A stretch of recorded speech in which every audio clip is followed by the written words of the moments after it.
This is a relay project. Real Talk starts right now. Here's Ryan Jesperson.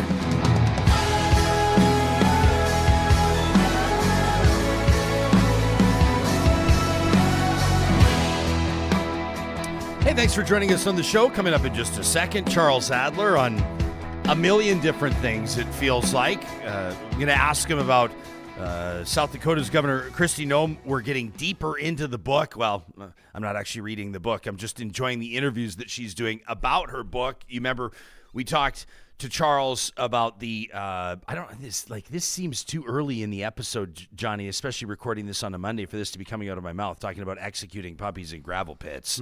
It seems like in the first 45 seconds, that's a little early for that. Rolling in a little hot right now. My apologies. I hope you had a great weekend. It's nice to see you again. Oh, thank you. Yeah, thank you very much. It's nice to have you here with us. Friends are going to be gathering here on the show together. But Kristi Noem writing about putting her dog down. You remember that? Everybody was shocked, or at least some people. We had that kind of different urban-rural thing going on, but we also heard from a bunch of farmers who wrote in, people that work in ag every single day, and said, yeah, that's still not normal behavior. That's not exactly how we do it. We definitely wouldn't write about it. So we'll take your point there. Well, now she's talking about her meetings with the North Korean leader, and it's got her all twisted up into knots, and I saw it, and I just thought, we got to follow up on this with Charles. Plus, we'll go a little closer to home on the political stories. Alberta's premier appears to be caught in a lie when it comes to the Alberta electricity, the system operator, the AESO. Remember that renewables ban, and she said they asked for it. Now they're saying, documents, result of a FOIP request, a Freedom of Information request, so that, in fact, that's not true at all. In fact, it's kind of quite the opposite. And big surprise, had an impact on investment in the province, just like everybody with half a brain suggested that it would when we were talking about this story about 8 months ago.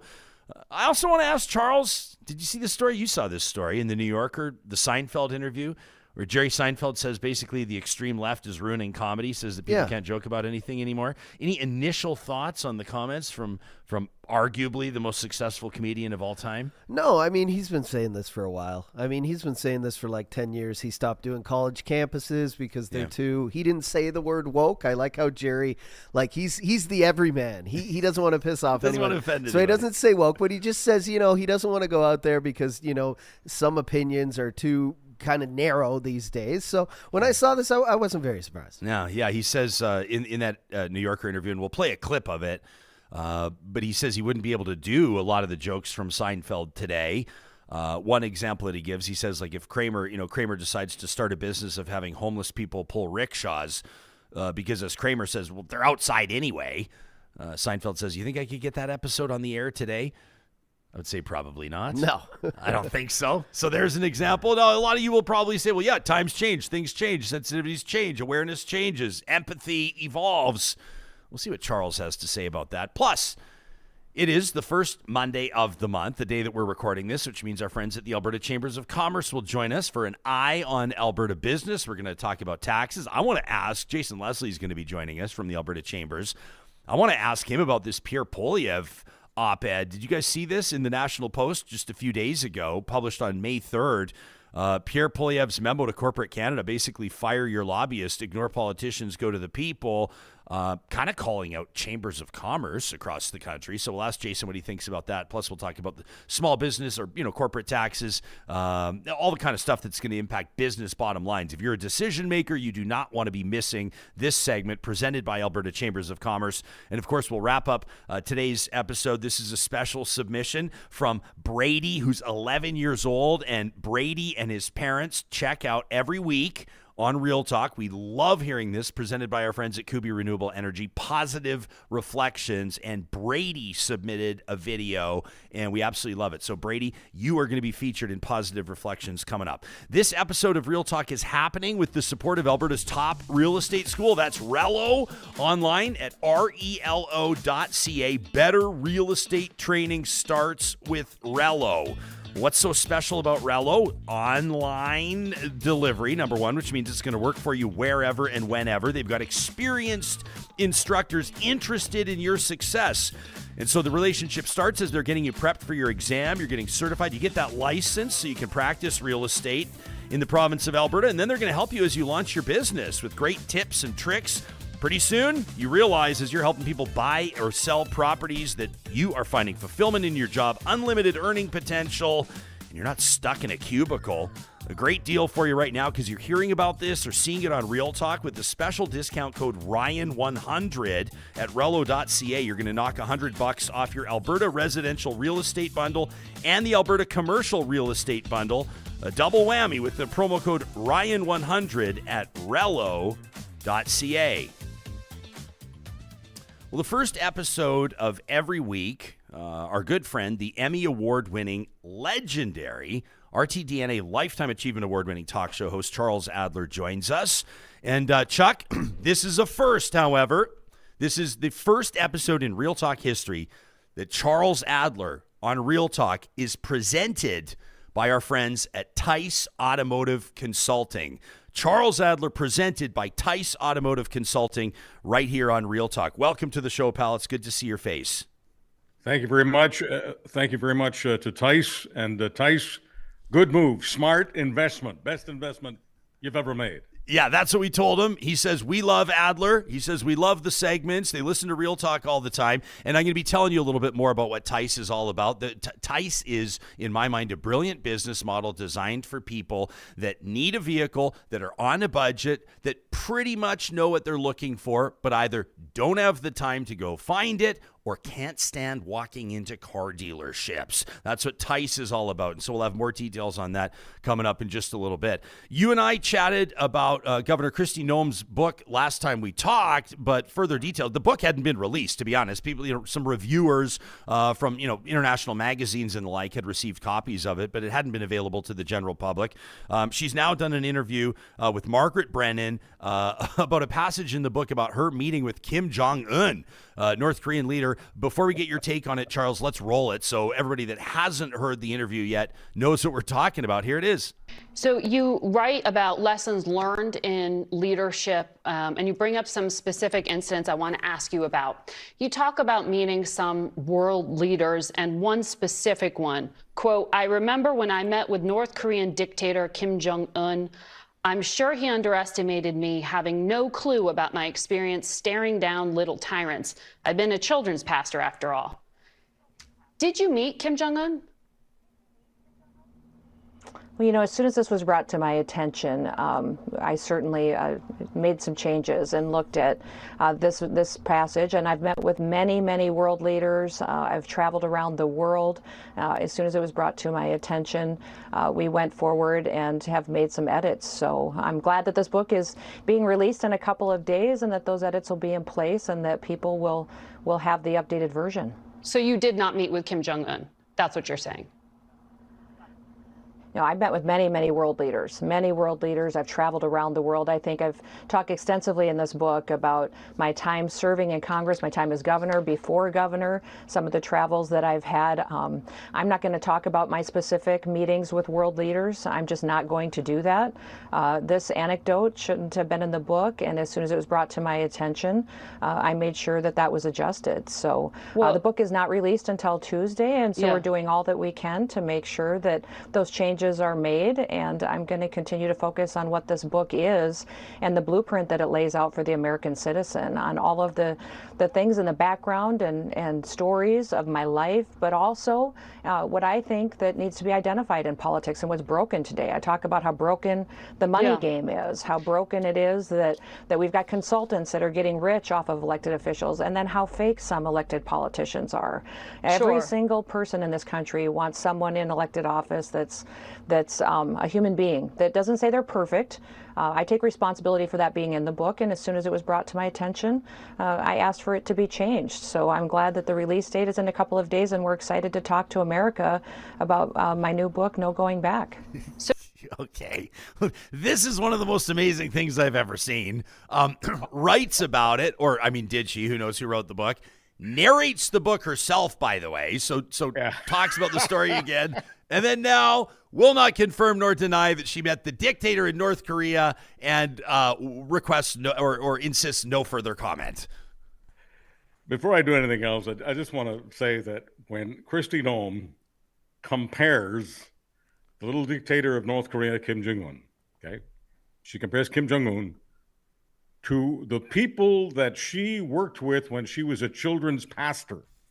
That at that time she was working with little dictators. Presumably, Kristi Noem is comparing someone who slaughters his own people, never mind imprisons them, because basically North Korea is a concentration camp. So she's comparing the commandant of the concentration camp called North Korea to little children at church. Yeah.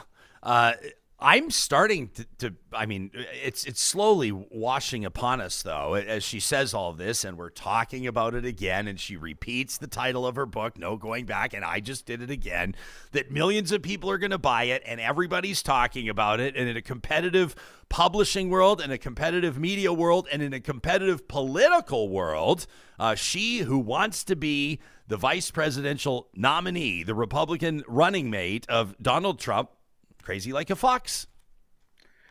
Look, serial liars get rewarded. Sometimes they get rewarded in business. Sometimes they get rewarded as union leaders. Sometimes as media leaders. Sometimes as authors. And yes, sometimes as politicians. And Kristi Noem looks Margaret Brennan of CBS Face the Nation in the eye and says, I'm not going to talk about specific leaders I've met with. But you, Kristi Noem, talked about it. You narrated the book. You talked about meeting a specific leader called Kim Jong Un. And now you're telling us that has to be edited from the book because it's not true. It's not true because you're not telling the truth, Kristi Noem. Why do you insist on lying to your readers? Tony asking the tough and important question in the YouTube live chat this morning, which is, why are there two Dakotas anyway? Which is a great question from Tony. We can solve some of the, we'll solve some things with Adler on Real Talk, but not all of them. What do you make of this Axios? Did you see this Axios polling? It shows 6% or 6% of six states. They're talking about swing states that are expected to decide the presidential election coming up in November of this year. Pretty wild, man. We're talking about a tight race, to state the obvious. I've been saying this for a while on Real Talk, and because it's real and it's really true. 90% of ridings in Canada are decided. People vote the way they have voted in the past. People vote because of their religion, their education, their tribe, whatever it is. People are predictable 90% of the time. Some aren't in some ridings, and we don't call them ridings, but we call them districts, and we call them states, and they're swing states. And Nevada isn't as predictable, and Pennsylvania and Michigan and North Carolina and a handful of others aren't as predictable. But out of 50 states, never mind all the territories, including my favorite, Guam, out of the 50 U.S. states, only six are swing states. Only 6% of the American public is actually going to be focused on by the professionals like a laser, because 6% of the United States is going to make a decision on whether it's Joe Biden or Donald Trump in November. Pretty interesting. You might even call it explosive report by Drew Anderson at the Narwhal, bringing our attention closer to Alberta politics. A senior Alberta official found the renewables pause, which we talked about a lot on the show. Remember this? It was about a 7-month pause on big wind and solar expansion projects in the province of Alberta. The provincial line on this, and we talked to ministers, talked to the premier about this, was basically they didn't want it to be the Wild West. They had recognized some issues with the way that oil and gas, in particular environmental liabilities, had been managed in the province. So they said that they're not going to make the same mistake with renewables. So they hit pause on it for quite some time. It's been estimated that it cost the province billions of dollars in investment, obviously had employment implications, but internal emails acquired through Freedom of Information requests by the Narwhal show that the head of the AESO, the Alberta Electric System Operator, was not comfortable with the government's plan to pause renewables. Now, regular viewers, listeners of Real Talk will remember that the premier said that the head of the AESO was among those who actually requested the pause. And so she was asked about this. This is just a short time ago, and here's what the premier had to say. The Alberta Electric System Operator asked for us to do a pause to make sure that we could address issues of stability of the grid. The Alberta Utilities Commission asked us to do a pause while we figured out how we could deal with end-of-life reclamation. And the Rural Municipalities Association passed a motion asking for us to make sure that we're not building solar and wind on prime agriculture land. So I would just encourage you to dig up that original press release that we put out and look at what the two regulators have asked us to do. And we have to take that seriously as a government. When our regulators are telling us that we are adding in an unsustainable way and that we have to take a pause, we have to take a pause. There's no two ways about it. So that's one part. She goes on to explain how she said when she was basically in a room, she asked or suggested a couple of things and some people nodded, and that's kind of where she took her cues. So it's kind of like a soft walk back of this. Now, in the grand, big, swirling, ever-changing news cycle, I don't know how big of a deal this is or how surprised some people will be at this, but it's pretty significant if you actually think about it. So that fib, let's just call it a fib, okay, for now. That fib isn't as entertaining as Kristi Noem's fib about Kim Jong Un and children being dictators, and she was a children's pastor, and that's kind of similar to meeting Kim Jong Un of North Korea. So Danielle Smith isn't as graphic, isn't as entertaining. But both stories fail the important test of humanity, and that's honesty. And it's clear that the AESO was gritting their teeth and going along with their business about pausing renewables. Can you find an electrification outlet anywhere? Can you find anyone in charge of power that doesn't want to have access to as many kinds of power as possible? Because you never know when the stuff is going to hit the fan. You want more, not less. So the business about the pause, it doesn't add up. And it doesn't add up for business in Alberta. And if the Conservative Party is not about business, what the hell is it about? Yeah, I mean, the business angle on this is pretty interesting. So Mike Law, and again, I'm referencing reporting at the narwhal.ca, president and CEO of Alberta's independent electricity grid operator, pressured to support the province on this. So he speaks out. He says that the organization they're overseeing the electricity grid, opposed to this moratorium, as you might imagine, on new renewable projects. Said he was, quote, not comfortable supporting the decision, but told by his government-appointed board chair to support the minister without reservation. He went on to say basically that the AESO asked for us to do a pause to make sure we could address issues of stability of the grid, and the premier's talked about that when pressed by reporters. Said the desire to halt this new project pipeline is a very troubling message for me, something we need to provide good messaging against when we have the opportunity, messaging to the government. Said that basically it would send a closed for business message. Okay, this is from the president and CEO of the Alberta Electric Systems Operator. A closed for business message, and would be reputationally very challenging. Goes on to say, this is by way of a Freedom of Information request. On the record, quote, if we make ourselves unwelcoming, investment will just go elsewhere. That's pretty direct in his feeling on this. But then you've got the chair, as mentioned, Carl Johansson, who was appointed to the role in 2020. Said basically, I would be careful, from the chair to the CEO, okay? I would be careful with your messaging on this. This may be a way for the minister to show action. If he goes this way, we're better off to have a say in the process rather than let the AUC, the Alberta Utility Commission, have sole reign. I agree it can be a burden, but it's better than inaction.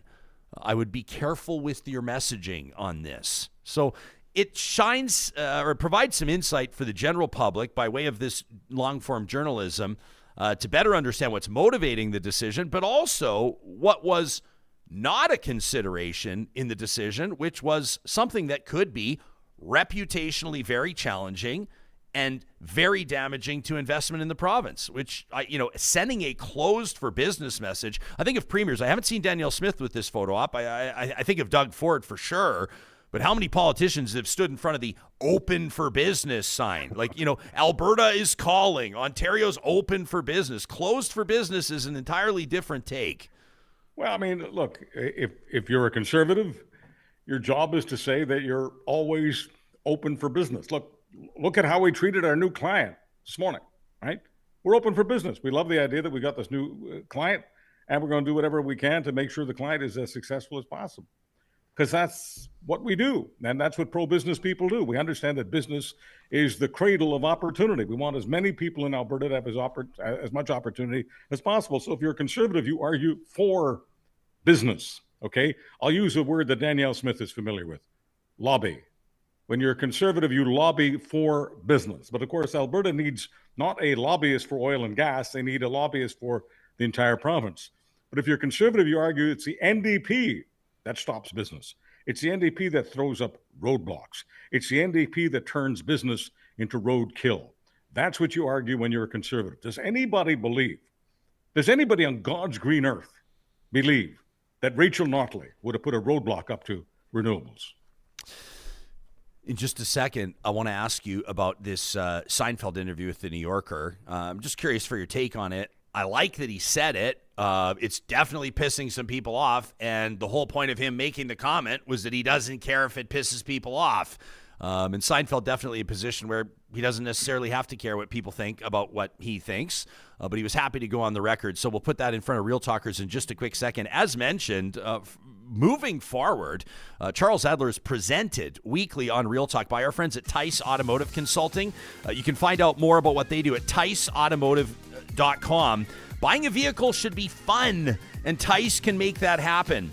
But if you're the type of person, you need like an SUV, maybe you're looking to size down, maybe you're looking to get into an EV, whatever it is, whatever your budget is, Tice makes buying a new or used vehicle easy. They fill in the gaps that make the buying experience stressful, and they transform it into one that's worry-free and even fun. If you're working downtown, if you're a single parent, if you're a young professional, if you're going to school, whatever it is, if your schedule doesn't allow you to scroll around on Facebook Marketplace or Kijiji, let alone visit dealerships, all it takes is a quick call, maybe an email exchange, whatever you like, with the team at Tice. You let them know what you're looking for, you let them know your budget, and then they go find it for you. Not only that, they have white glove service. They'll deliver the car to you no matter what you're looking for, whatever your budget. You're going to be dealing with Chris, and he'll help you find it for a very reasonable fee. I love how they've structured the business. Flat rate fees depending on the vehicle purchase. Plus, they have a concierge service. They can look after your maintenance through the year. They've thought it through from start to finish. You can check them out again at ticeautomotive.com. Our friends at Friesen Brothers have you covered as Mother's Day is approaching. Want to make sure this is on your radar, everybody. Coming up this weekend, how are you telling Mom how much you appreciate her?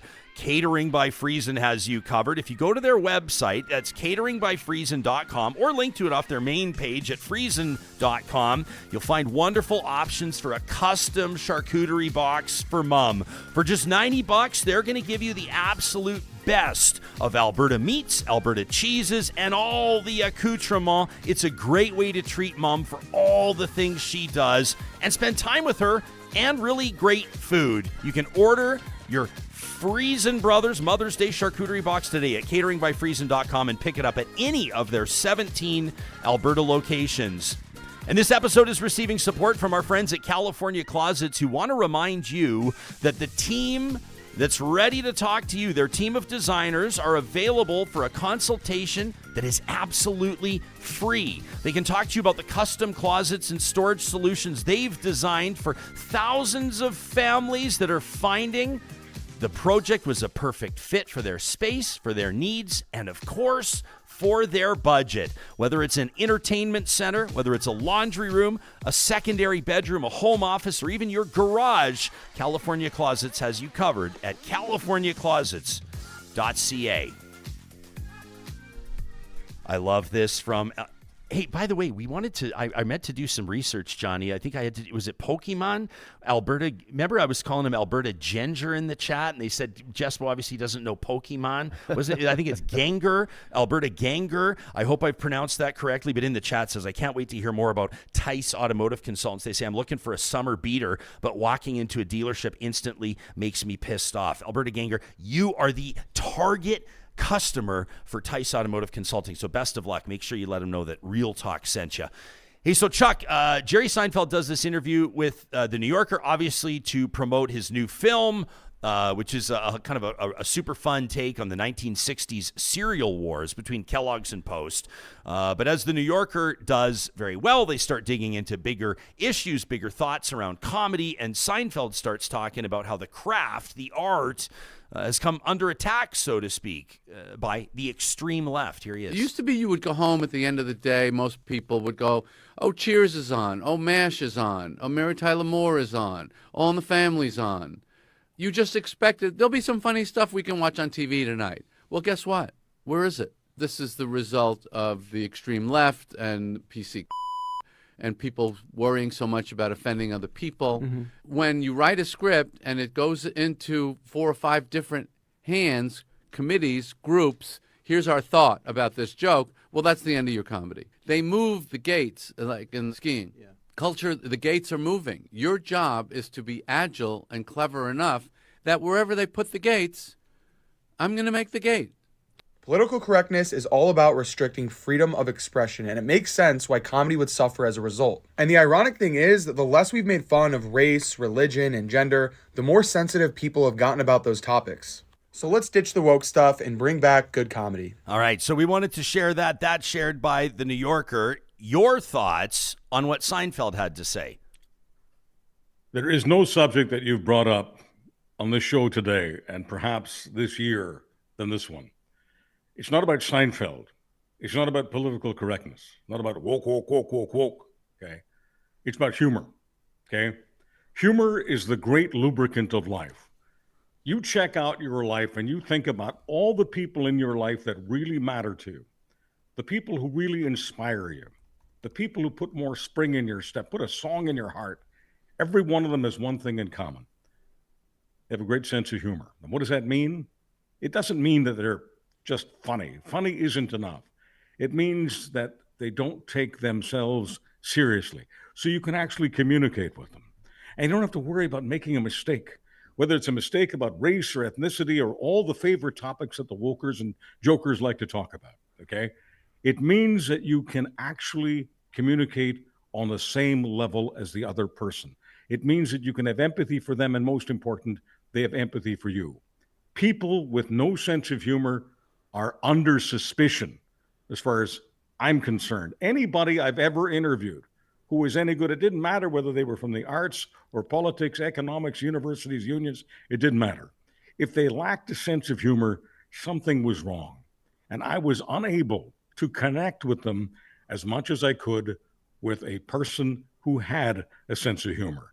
If we trash humor, we're lost. We're absolutely lost. And it'll be very difficult to find a flashlight. Humor matters, and what Jerry Seinfeld is saying is extremely important. Yeah. I was curious to see how this would land in the live chat, so I've just been watching that as you've been talking. Travis says, listen to the shows, though, that Seinfeld's referencing. They were like extremely leftist critiques in the day. Jerry doesn't even understand that, says Travis. Sylvia says, Seinfeld, the old white guy who wants to go back to the past. Tony says, F off, Jerry. There's a ton of comedy that's way funnier than your show of 20 years ago. I disagree, Tony, but you're entitled to your opinion. Travis says in all caps, comedy isn't suffering. Jordan says Seinfeld is irrelevant today. That is absolutely not true. Garth says he agrees 100% with Seinfeld. Yeah, I don't know. Sylvia says guys can make comedy great by making fun of themselves. Kenzie says it's totally about political correctness these days. And then some people are just talking about how programming has changed, and that's had an impact on it as well. I think that there has been like certainly a trend. Now you do have to acknowledge there's more awareness now around kind of punching down. And people, I think of like Dave Chappelle as a classic example, and how Chappelle has kind of dug in on trans issues in his comedy. But I think also if you like, and again, I'm an outsider on this. People aren't going to, like, I have no lived experience. I've not walked any miles. This is my personal impression of it. But I don't pick up on malice on a lot of the stand-up comedy that I see getting called out these days. I think that a lot of stand-up that gets called out these days makes people uncomfortable. I think malicious is different. I think, like, inciting hate or inciting violence is obviously, hate speech is totally a different thing. But I think these days people are uncomfortable with being made to feel uncomfortable, and that's always been a hallmark of really great comedy. When we watched Mary Tyler Moore, All in the Family, and yes, naturally, I'm going to include Seinfeld and Friends and Cheers. I mean, people can bark about left-wing comedy, right-wing comedy. It always sounds like a desperate small-time talk show host when someone says, Mary Tyler Moore, left-wing messaging. Get out of my face. You're an idiot. You're a clown. You're a moron. Okay? I'm not trying to be cruel, but you're being cruel to humanity when you say that Mary Tyler Moore and all these other shows were all about, trying to make America or trying to make the world more left wing. Here's the deal. When all of us, and I mean all of us, were watching those shows, we had something in common, okay? And there was something that we talked about the following day. We talked about the laughs we got at Cheers. What's wrong? What's wrong with humor uniting society? We are divided in so many ways. The word polarization is used all the time. Left versus right, two Americas, two Canadas, broken Canada, fixed Canada, blah, blah, blah, blah, blah. Humor is the lubricant. Humor is what keeps us going. And if all of us had a particular show, okay, that was a benchmark for us, that allowed us to laugh, yes, at ourselves, that would be a good thing. You can catch Charles Adler every single week, kicking us off episode 1 of every week, right here exclusively on Real Talk, courtesy of Tice Automotive Consulting. We'll talk to you again soon, pal. Good to see your face. Thank you, Ryan. Thank you, Alberta. And thank you, Tice. You got it. Coming up in just a moment. Hang on a second. Let me jump back. I'm sure there's more in the live chat here, right? Like Travis says, how can you make the argument you can't make jokes anymore when there's a lot of mainstream shows like It's Always Sunny in Philadelphia? When's the last time It's Always Sunny in Philadelphia recorded? Is that still going on as far as you know? Have you seen that? I mean, I know that it's a great show. I can't say I'm super familiar. Is it? Yeah, I think it's like, didn't that start like 20 years ago? I watched like half of season 1 of It's Always Sunny because I've been trying to find a new show to start with at the very beginning and run all the way through. I decided on The Sopranos, by the way, so I'm like 5 or 6 episodes in. Never watched The Sopranos, but It's Always Sunny. The episode, or season 1 looks like it was shot on a camcorder. So I think that was done like 25 years ago. 2005. 2005. Okay. So like before Facebook existed, before the iPhone existed, right? Pretty much. Yeah.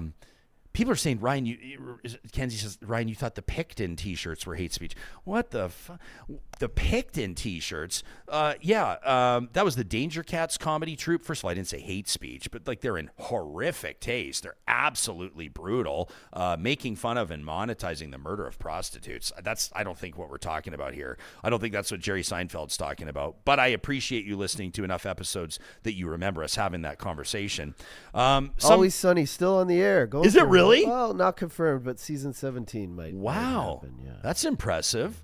Yeah, I wonder if it's still the same. It's got to be. Is Danny DeVito still? I got to get into that show. It actually is when it premiered, or sorry, with the 15th season, it became the longest running live action American sitcom of all time. Wow, amazing. Michael says, well, what about Family Guy? You know how that show's never been taken to court in the day and age of cancel culture. Quite surprising. Yeah, okay, Family Guy. Yeah, I mean, there have certainly been, like, well, what about South Park? Alberta Girl says Seinfeld is from the generation being accused with Me Too, sexual harassment, the boys club, and their perspective based on power. Humor should not be about power. That from Alberta Girl. That's an interesting comment. Humor should not be about power. That's kind of, centering back or bringing it back to the punching down thing. Uh-huh. Yeah, I appreciate that comment from Alberta Girl. Thanks for throwing that into the chat. Joe says, Jay Leno has said when times change and the taste in humor changes, then it's up to comedians to write different jokes. Yeah.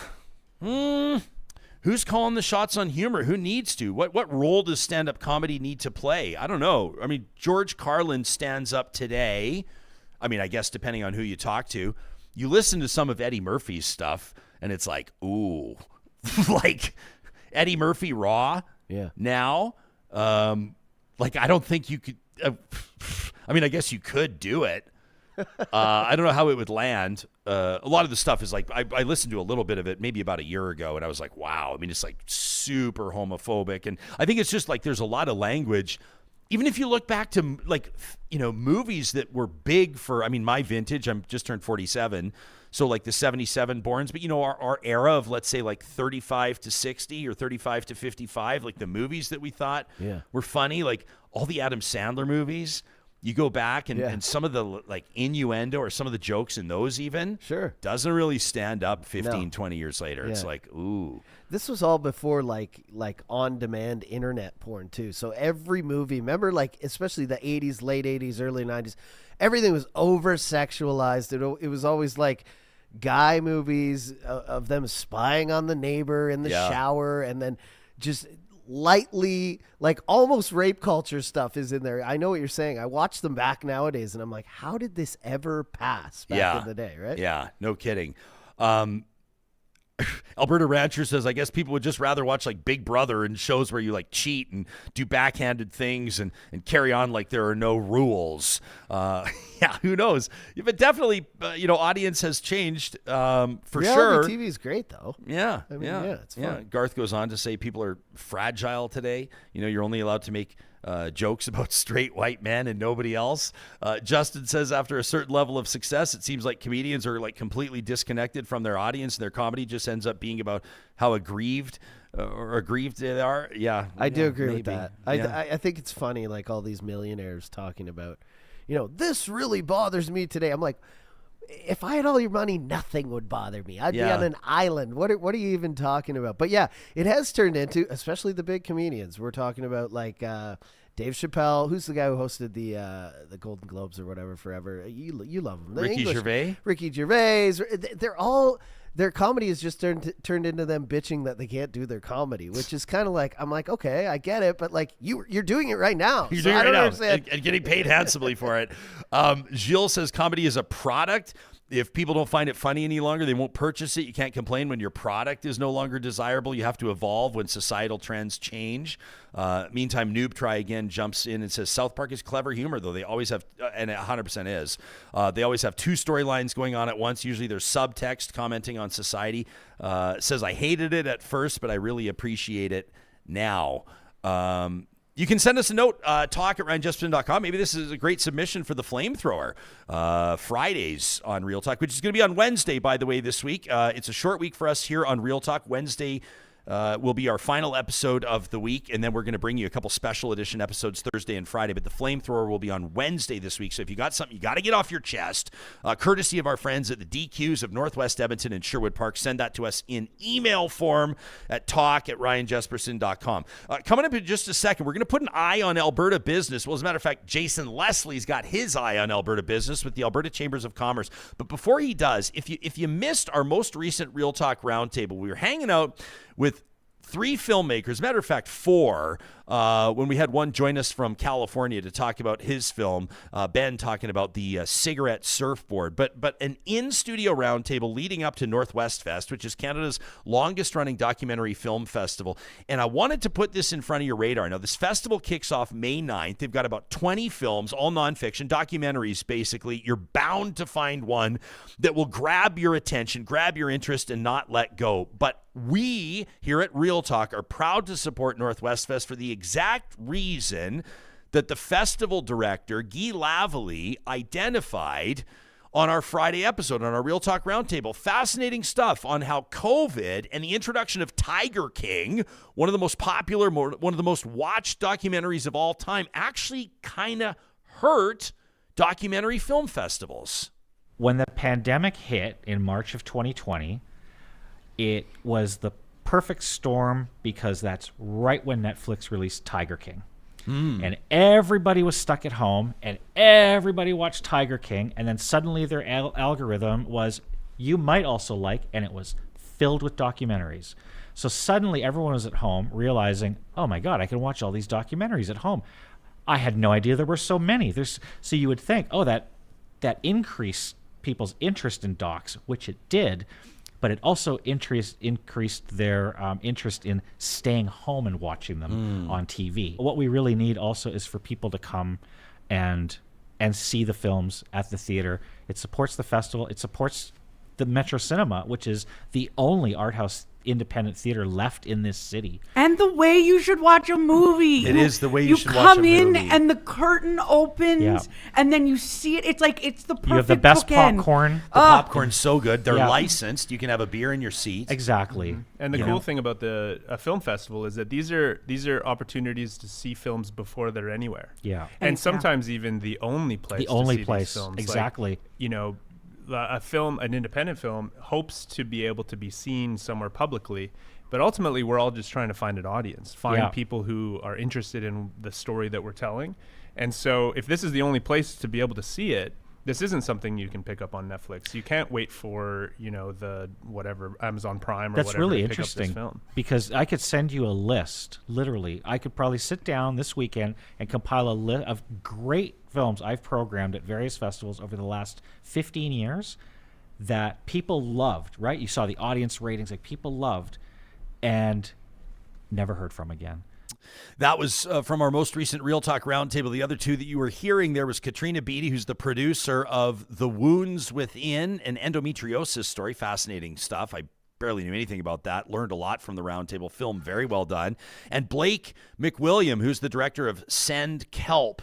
And we all learned how kelp is going to save the world. Wanted to put it on your radar, though, that as NorthwestFest kicks off on May 9th, it debuts with the screening of Common Ground. You can learn more at northwestfest.ca.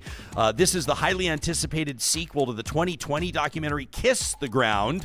You'll see Jason Momoa, Rosario Dawson, Laura Dern, Woody Harrelson, star-studded cast, a sweeping and uplifting story of the pioneers of the regenerative movement who are working tirelessly to bring our planet's entire ecosystem back to life. That's the Alberta Premier of Common Ground kicking off NorthwestFest. It all starts May 9th. You can learn more at northwestfest.ca. You know, a lot of talk about emissions, environmental responsibility, and the role that Alberta and the oil sands has in that. Have you checked out pathwaysalliance.ca? This is the 6 biggest companies in Alberta's oil sands working with 2 different levels of government. That's the province and, of course, the feds. You heard Randy Boissonneau talking about this last time he was on Real Talk. They're building a large-scale carbon capture and storage network designed to reduce emissions from operations, protect existing jobs, and create new ones. Global energy demands are changing. The world is looking for responsibly produced energy, and it's what Alberta can provide. You can get more details at pathwaysalliance.ca. And this episode of Real Talk is receiving support from Athabasca University. You know, tens of thousands of Canadians are AU alum. And why did they choose Athabasca University? Well, number one, Canada's Open University offers world-class accredited online degrees and courses designed so you can complete your education wherever and whenever it works for you. And with more than 50,000 program and course alumni from over 100 countries, it's hard to believe that more than 94% of them say they're satisfied with the quality of their education. You can learn more about the AU Advantage. Select your path today by visiting athabascau.ca. The first episode, the first Monday of every month, first episode of every month, our friends at the Alberta Chambers of Commerce have their eye on Alberta business. This is our way to better understand the politics of business, the business of politics, and how it affects the rest of us. Jason Leslie joining us live in studio with the Alberta Chambers of Commerce. It's nice to see your face. Absolute pleasure to be here, Ryan. Yeah, kind of interesting talking to Charles Adler, this revelation over the weekend about what went into or what didn't go into the renewables pause with the Alberta government. And I wanted to ask you this just on the surface level. Government messaging or industry messaging, when a government's hanging the open for business sign versus what some experts say comes across perhaps as a closed for business sign, that's something that resonates not just with big wind or solar companies, but I would imagine with business advocacy groups like the Alberta Chambers of Commerce too. It absolutely does. Those kind of signals that business receives when they're hearing from government, how they're speaking about issues, really impacts investment decisions. Investment's all about confidence, predictability, certainty. When you're making long-term investments, it's important to understand if the circumstances and the environments are going to be the same today as they are 3 years or 5 years when you're making long-term investment. I feel like sometimes, especially on the punditry side, we can oversimplify the politics and the politics of business, as you might put it, or the business of politics. And as Charles was just talking about, you can say, well, this party is the pro-business party, and this is the party that business feels like throws hurdles up everywhere. Were you as surprised as I was to see Pierre Poilievre's op-ed in the National Post just a few days ago? The Conservatives, I mean, and again, here's where I feel like I might be a little too lazy in my commentary, but Poilievre is supposed to be the pro-business guy. Poilievre is supposed to be the guy saying to business, based on the reputation of political parties, business, we've got your back. Instead, he's telling corporate Canada to fire their lobbyists. He's essentially saying that, in a way, business doesn't have an audience with him and won't if and when he's prime minister. How did it land with you? Well, I mean, the last part of your statement there is one important thing. When he, forms government, that's We don't know if he's going to form government. That's a long way out, right? And so this is commentary from someone who's elected right now, and obviously, typically people would perceive that the Conservative movement would be more aligned on business policies than other parties, but that's not always the case. Historically, we were pretty surprised. It unfortunately paints chambers and advocates in general with a pretty broad brush, and we're wondering, is that message really what was intended, or maybe there's some other considerations that Mr. Poilievre's looking to achieve with making a statement like this? At the end of the day, at least certainly here in Alberta, our chamber network are huge advocates for business and their communities and the value of business, and we take a lot of action. And if you get into the article, you can see some of those very specific,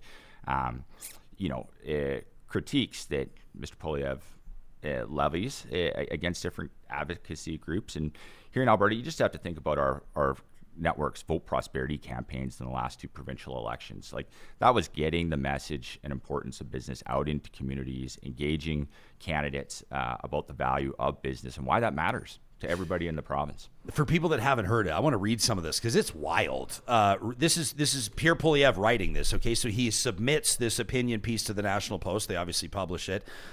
So writes the leader of the official opposition, quote, "Recently, the Business Council of Alberta held a big event to suck up to the federal Liberals who've killed 2 major pipelines, violated the Constitution with their anti-resource law C-69, imposed a hated carbon tax on small business with no rebates for over 5 years now."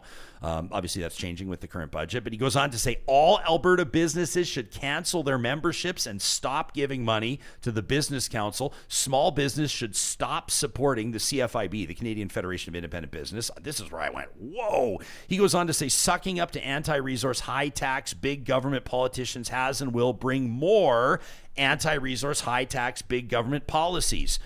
Goes on, Pierre Poilievre, at the most, in the National Post, he writes, the Chamber of Commerce, Business Council, and CFIB hold pointless luncheons and meetings and write op-eds or record interviews that almost no one sees. As leader of the Conservative Party of Canada, I refuse to meet the aforementioned groups. They tell me what I already know. I feel like I have, at minimum, 100 personal friends that are proud members of the Alberta Chambers of Commerce, and I can't imagine any one of them being excited about this. It was an unfortunate piece. Yeah. I think that it might have some implications for relationships. Chamber networks work very, very hard. That's what I'm wondering about. Like, politically, to me, it doesn't make sense for him to write this. I wouldn't want to speculate on the deep politics and motivations for writing this piece. I think that maybe some of the broader implications weren't considered as much as they perhaps should have been.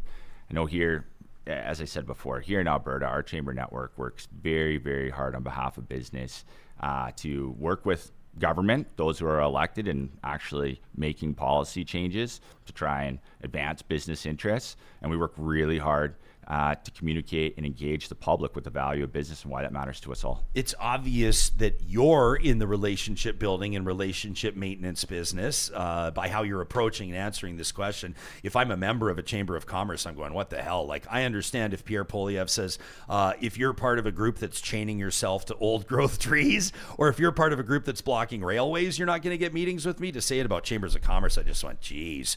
Let's talk about some of your advocacy. I know that the Alberta Chambers of Commerce just wrote a letter, just wrote an email, went on the record to the federal finance minister, and you've got some real concerns about the way that, in particular, small businesses are taxed right now. Can you take us into it so the average person can understand it? Yeah, so with the most recent federal budget implemented, there was one of the components of that was to increase the capital gains inclusion rate from 50% to 66%. And now, since that was initially tabled, they've broken this piece out, and it will go forward as its own independent bill. This is a big deal, and it's going to impact more if it goes through than those who are actually being taxed more, because a lot of small businesses or people that structure their earnings through corporate structures, so doctors, for example, a lot of people that are in healthcare services, they create a corporation to manage their earnings because they don't have retirements. That's how they save their earnings, and through those corporations, that's how they're able to provide enough lift in the work that they do to sustain them when they're retired. Small businesses investing in, construction, for example, residential construction to meet affordable housing, to meet housing demands, these types of things. If we're disincentivizing the risk taking and the opportunities of capital gains, there's going to be less investment in these areas, and that can impact Canadians. I heard from the Jobs Minister, Randy Boissonnault, on this. The Prime Minister's gone on record talking about it as well, and they're basically saying with the changes to the capital gains tax, they say it's going to impact like 1 out of every 1,000 people. They're saying it's a negligible impact for the people that are collecting, basically who are padding their already deep pockets. What's your membership telling you about that? Or what's your response to that? Let me ask. Over 22,000 businesses represented by the ACC network here in Alberta. 95% of them are SMEs, small businesses. They don't see it that way. What we're hearing specifically from our members and from a broad section of our members is that this is going to have a lot more implications than what the federal government's communicating about it. What are you guys doing on utility costs? Well, this is another really big issue, and I heard you talking with Charles earlier about the overall kind of electricity file. There's a lot going on in this file, and at a broad level, we would say that we're positive and supportive of the government taking action. Electricity is a huge issue, and there's a long-term consequences and implications to be considered about electricity demand growing. But one of the very specific issues that we're having some challenges with is around municipal franchise fees. Now, these are fees that show up on consumers' utility bills. They're called franchise fees. Sometimes they're called local access fees. And a lot of municipalities are increasing these year to year. And there's a huge burden associated with that. These franchise fees are just a consumption tax. That's what they are. They're a consumption tax on either electricity or natural gas. And it's adding a lot of costs, both to living in Alberta, but doing business. Yeah, so I feel like on the electricity file, you can hit it from a number of angles right now. I think it's all over everybody's radar that there could be some grid strain issues and implications as Alberta's population and demand continues to grow. And then you have people, just the everyday folks, everyone can relate to this, or most people anyway, that are looking at their bill going, how am I going to cover this? Or why is this, we've seen numbers. I think it was up 138% on average in Alberta year over year, which is wild. I think it was BC that was number 2 on the list for the biggest increase at 12%. So we're 10 times number 2, to put that into perspective for people and how wild that is. So a number of different angles here, but a lot of people that will take the time to actually look at their bill, will find that it's not just their usage, right? They're going to find that it is these fees, and a lot of people, I think that's been a big surprise. I see people, this is anecdotal, but I see people commenting about it all the time on social media. For a lot of people, if what they're paying has felt manageable, we, as humans, our attention spans are short, and our obligation, the list is long, and so we're not always reading the fine print and sifting through stuff. But when you're trying to problem solve or figure out why something is where it is, and you start digging and start looking at those fees, that's when it's first on your radar. Now, I've understood that there are some changes that have been announced as part of Bill 19, the Utilities Affordability Statutes Amendment Act. That's good news for people in Calgary, and maybe not so good news for people outside of Calgary. This is something I know that maybe not everybody's aware of. Yeah, no, thanks, Ryan, for pointing that out. So the government did take some action to specifically address how these franchise fees are calculated in Calgary, which had a different calculation than the rest of the municipalities that currently levy these types of taxes on consumers. In Calgary specifically, it was tied to the regulated rate option. And so that means as that regulated rate option went up, so did your municipal franchise fees against that rate. And Calgary businesses were just getting smoked. Like it was a massive additional burden over the last couple of years when electricity prices have been extremely high. What we're looking for, and we're very supportive of that. We commend the Alberta government. You've got members there, obviously. Absolutely. It impacts competitiveness. It was a huge burden, and we applaud the provincial government for taking action on that. What we're looking for is similar type of action on what about all the rest of the consumers and small businesses in other municipalities here in Alberta that are also burdened with these types of consumption tax. And so what we're looking for is just greater transparency. The franchise fees, it's actually a consumption tax. Just call it that. Put it on people's bills. municipal consumption tax, and people will start probably paying attention a lot more, and at making sure that municipalities report the revenues that they're collecting through these fees, so that people understand when they're looking at their looking to hold their governments accountable, looking to understand how they're performing, going to the polls, that they understand what they're doing, the money that they're collecting, and what they're doing with it. And right now, it's a very, very confusing process for people to actually track what these costs are to them, and they're significant. I'm putting you on the spot. Are there any municipalities that are particularly egregious? Like, is there one or two, like, can you say in the province of Alberta? I don't know why I'm laughing, but like, here are the folks who are having the screws put to them the worst? You know what? I mean, Calgary was certainly an outlier. It was dramatically more impactful to them, especially the past few years. I would just say, municipalities, we leave that up to our community chambers to take that forward to their communities and to their local municipalities. I will say that our research showing there are a lot of communities that are hiking these municipal franchise fees because people aren't aware of them. So then it becomes an easy tax or revenue source with a little less scrutiny.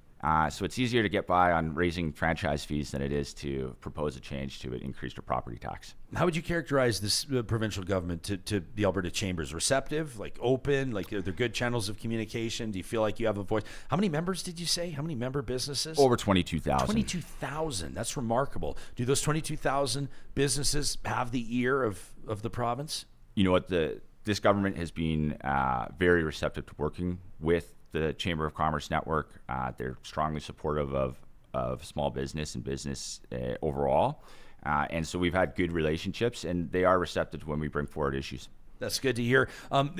Big news for a lot of people. Finalists announced just right before basically you and I are talking for the Alberta Business Awards of Distinction. These are some of the greatest and most noteworthy achievers in business in this province. You can check out abbusinessawards.com. We'll link to it in the show notes on the podcast or on YouTube. Submissions up significantly year over year from the year prior. What does that tell you? It's this is always one of the brightest spots of the year, and to see that growth is just absolutely incredible. It means businesses are succeeding. They're looking to get engaged and to tell their stories, and we are always just so pleased to host this event every year. It's just so inspiring to hear the incredible stories of business success around the province. Yeah, I love to see it. Again, abbusinessawards.com. That's where people can get their tickets to. It's always such a fun event out at EIA. This is going May 30th, and you can still get tickets. Tickets available online until May 30th, but the event Thursday, June 20th. At the Renaissance Edmonton Airport Hotel. I can't ask you about a business that really jumps out at you or that's recognition worthy, because you're not going to pick favorites. You're not going to tell me that, are you? No sneak peeks on this one, but let me tell you, there's just an incredible slate of businesses that are doing incredible things in their communities, for their employees, for their partners, just showcasing just the amazing community of business we have here in the province. Why is it so important to have events like this? We just got to look at the last few years where business really struggled. I mean, we all struggled. Business really, really struggled, and everyone benefits and does well when they get a little bit of recognition for the hard work and contributions they're making. And this is one of those events that we're not talking politics, we're not talking policy, we're just celebrating the success of business. It's awesome. Yeah, for a lot of people, it'll be like record growth, record profits, and for a lot of other people in the room, it's just like you kept your head above water through some of the most significant challenges that your business has probably ever seen, right? And you're innovating and you're coming up with just incredibly impactful opportunities for your customers in your communities. This is all, so many of these businesses are giving significantly back in their communities, and they care about their staff, and they're trying to make great, fantastic workplaces. Yeah, I love it. I want to, before we go, I always love to give a shout out to Red Deer. Spent some great couple of years of my life in Red Deer. That's where my career launched, and it is hard to believe I double checked this. The Red Deer Chamber of Commerce is getting set to celebrate its 100. Is this right? Absolutely. 130th anniversary? There are, dozens of chambers in the province that have been around way more than 100 years. Incredible, man. Longer than Alberta was a province. Longer than Alberta's a province. Yes.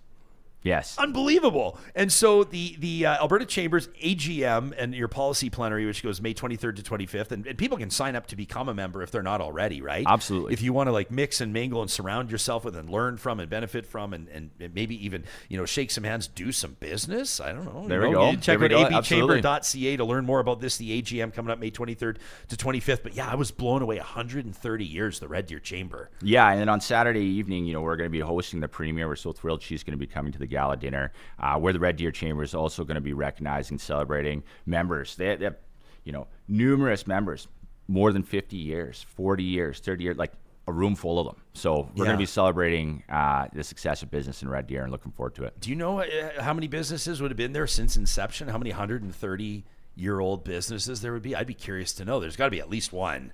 You would think so. We've been digging through the I records. wonder. It's a long, That's wild. Yeah, because like you said, older than Alberta, and so you go into this. I'll be curious to see the reception. Premier gets there. People are going to come. She's just forecasted Red Deer as Alberta's next city of 1 million people. I wonder, people in Red Deer right now are going, okay.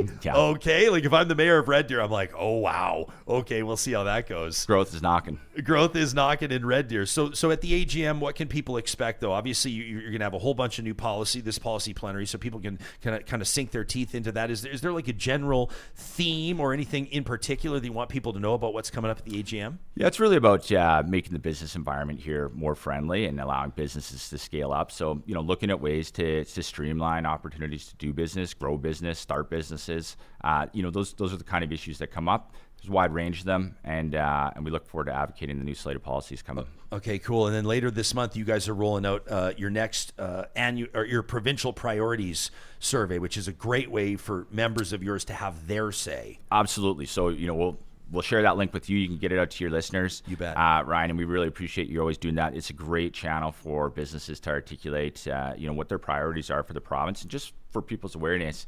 We also on this annual survey do a full public survey as well. So it's statistically relevant. And we do that so that we can understand and learn what the priorities of the public are, how those align with business. And if there's gaps on important issues, it gives us insight as a community and as a chamber network, how we can provide education to close those gaps. All right, good stuff. That's Jason Leslie joining us from the Alberta Chambers of Commerce. You can learn more about what they do by visiting abchamber.ca, Alberta Chambers of Commerce, where members matter and benefits count. We'll put those links so they're easy for you to find in the show notes on podcasts and on YouTube. Thanks for hanging out with us this morning. Hey, thanks for having me, Ryan. Hey, you want to have your heart full? You want to see a beautiful story submitted to us from by an 11-year-old audience member? Oh, I'd love that. Okay, don't go anywhere. That's coming up in 30 seconds. Before we get there, I wanted to let you know, of course, that our friends at Complete Care Restoration, incredible partners of the show, and we loved that email. I read it to you last week from Neil, who let us know that at his small business, they had a big freezer unit. Just, I don't know what happened. The gremlins got into it, and it started creating moisture on the floor. And obviously, any small business owner concerned about ultimately what that's going to mean, cost of repair, replacement, and also shutdown time. So what did Neil do? Well, he had heard about him here on the show, so he called Complete Care Restoration, said they were on site in less than 24 hours, said the professionalism was unbelievable, said Neil to us in an email, which we sure appreciated. It was very clear that this was a top shelf company. So take it from Neil. If disaster strikes, heaven forbid, don't forget Complete Care Restoration at completecarerestoration.ca. Well, every Monday or the first episode of every week, courtesy of our friends at Kubi Renewable Energy. You can get a free solar quote today at kubienergy.ca. We present, this is essentially a look away from the news cycle for the most part, a way that we can renew our faith in humanity, a story that has simply made us smile. We call it Positive Reflections, presented by our friends at Kubi. And we love this story. This was a story from an audience member. This is from Brady, who's 11 years of age, and Brady and his family watch Positive Reflections on the show every single week together. And so, Brady, we're so grateful that you shared this with us. Check this out. This is from a zoo in China. Okay, and this is courtesy of SWNS. Brady, thank you for sharing the link with us. This is an elephant by the name of Shan Mai. And as you can see, a little kid at the zoo dropped their shoe into the elephant enclosure. What did Shan Mai do? Picked up the crock, picked up the shoe, and returned it to its original owner. actually got it right. Got it to the correct kid even. And as you can see, they were more than happy to reward Chiang Mai with a little snack made available by the zoo. And then, of course, Chiang Mai's trainers came out, much to the delight of everybody in attendance, and gave Chiang Mai one of their favorite treats, which was a full watermelon. And so Chiang Mai was rewarded for being so kind-hearted and so thoughtful. But how cool is that? The elephant sees the croc fall, picks it up, and returns it to the kid. This out of a zoo in China, courtesy of SWNS, and sent to us by Brady, 11 years old, who watches Positive Reflections on Real Talk every single week. Brady, with your parents, thank you for sending us an email. We got such a kick out of it. We absolutely loved it. If you've seen something, a random act of kindness, maybe somebody paid it forward, picked up your coffee in the lineup, whatever it was, send it in an email form to us. Talk@ryanjesperson.com. Make sure you put Positive Reflections in the subject line. It's presented each and every week by our friends at Kubi Renewable Energy. Coming up on the show, we're going to dig deeper into that renewables ban tomorrow. Plus, I'm super excited to welcome back one of my favorite comedians. He's going to check in live from New York. You're going to have to tune in to find out who it is. That's coming up on our Tuesday episode of Real Talk on Wednesday. We're going to take a look at BC and about face in a provincial drug policy. How much of that has to do with the Fed's involvement? We're going to get to the bottom of it. In the meantime, thanks for supporting this show. Thanks for subscribing to our YouTube channel. And thanks for liking this episode. We'll see you again soon.